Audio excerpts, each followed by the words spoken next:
Innal hamdalillah nahmaduhu wa nasta'inuhu wa nastaghfiruh wa na'udzu billahi min shururi anfusina wa min sayyiati a'malina may yahdihillahu fala mudilla lahu wa may yudlil fala hadiya lahu wa ashhadu an la ilaha illallah wahdahu la syarika lahu wa ashhadu anna Muhammadan abduhu wa rasuluhu alladzi la nabiyya ba'dah. Allahumma shalli ala Muhammad wa ala ali Muhammad kama shallaita ala ali Ibrahim fil alamin innaka Hamidum Majid. Wa ba'du, qad qala Allah ta'ala fi kitabihil karim, a'udzu billahi minasy syaithanir rajim. Ya ayyuhalladzina amanu taqullaha haqqa tuqatih wa la tamutunna illa wa antum muslimun. Ma'asyiral muslimin jamaah Jum'ah rahimakumullah. Pada hari kiamat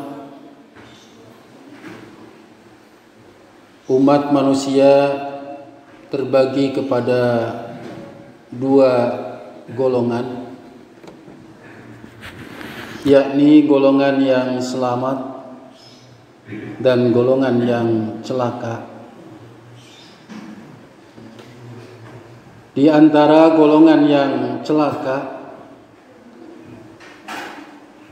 ada kelompok yang waktu di dunia merupakan ahlul ibadah, orang-orang yang senantiasa ibadah kepada Allah Subhanahu wa ta'ala.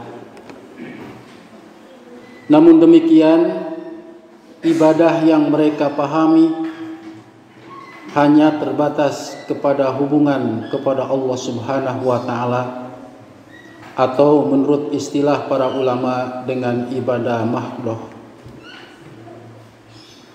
Hal ini digambarkan oleh Rasulullah sallallahu alaihi wasallam,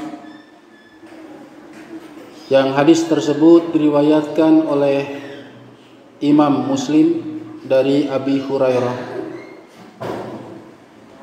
dengan mengajukan satu pertanyaan kepada para sahabat. Rasulullah sallallahu alaihi wasallam mengatakan, "Atadruna manil muflis?" Apakah di antara kalian ada yang tahu siapa gerangan orang yang dikelompokkan kepada orang-orang yang bangkrut, orang-orang yang muflis? Maka para sahabat ketika itu menjawab, "Al-muflisu fina ma la dirhamun lahu wala mata." Orang yang bangkrut di antara kami adalah orang yang tidak punya dirham, tidak punya simpanan, wala mata, dan sumber kesenangan, baik itu jabatan ataupun pekerjaan. Memang tergambar oleh kita sebagaimana tergambar oleh para sahabat ketika kita mendengar orang yang bangkrut. Yang tergambar dalam benak kita adalah seorang usahawan atau yang punya jabatan penting, karena dengan jabatan itu tentu saja menghasilkan berbagai macam kesenangan duniawi. Rasulullah Shallallahu Alaihi Wasallam setelah mendengar jawaban para sahabat tanpa menyalahkan jawaban itu, karena yang tergambar tentu oleh para sahabat sebagaimana yang tergambar oleh kita. Maka Rasulullah Shallallahu Alaihi Wasallam menjelaskan posisi orang yang bangkrut, orang yang failit.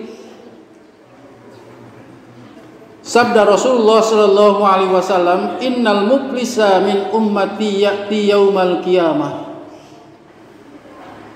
Sesungguhnya orang yang bangkrut di antara umatku. Ini berbicara tentang umat Nabi Muhammad sallallahu alaihi wasallam. Ya'ti yaumal qiyamah, yang nanti akan datang atau didatangkan di hari kiamah, termasuk kita, bisolatin, dengan membawa pahala solat, wasiyamin, dan membawa pahala puasa, wajakatin, dan membawa pahala zakat. Hal-hal yang disebutkan oleh Rasulullah Sallallahu Alaihi Wasallam berhubungan langsung dengan ibadah mahdoh, ibadah yang tata caranya sudah ditentukan melalui Rasulullah Sallallahu Alaihi Wasallam sebagaimana sholat. Mereka di hari kiamat membawa pahala sholat karena memang ahlus sholat. Bahkan dalam masalah sholat, hal sekecil apapun kita perhatikan, dari mulai syarat maupun rukun, gerakan-gerakannya, tata caranya kita pelajari. Wasiyam, dan juga ibadah siang, ibadah puasa. Baik sholat itu ibadah yang wajib ataupun yang sunnah, begitupun ibadah puasa, baik yang wajib yang telah kita laksanakan pada bulan Ramadan yang telah lewat, maupun ibadah-ibadah puasa yang sunnah. Seperti halnya mungkin ada di antara kaum muslimin yang sudah memulai puasa Syawal, 6 hari di bulan Syawal.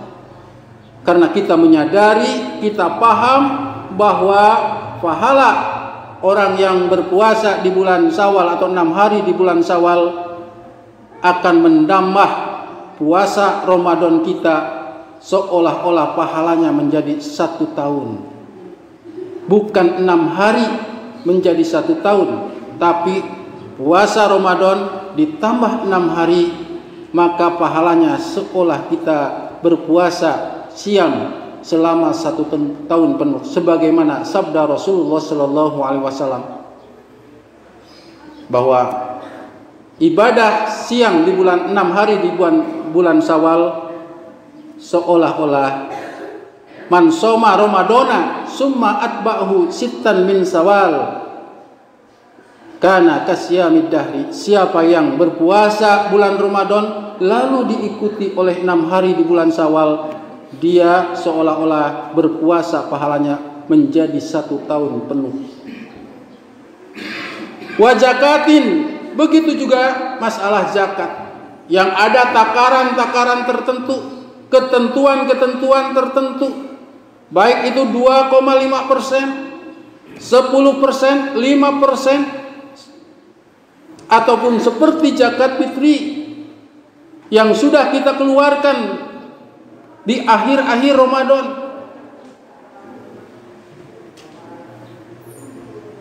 yang artinya orang tersebut di hari kiamat hubungan kepada Allah Subhanahu wa taala dengan ibadah-ibadah tertentu memperoleh pahala apresiasi dari Allah Subhanahu wa taala. Namun Rasulullah Shallallahu alaihi wasallam mengatakan selanjutnya,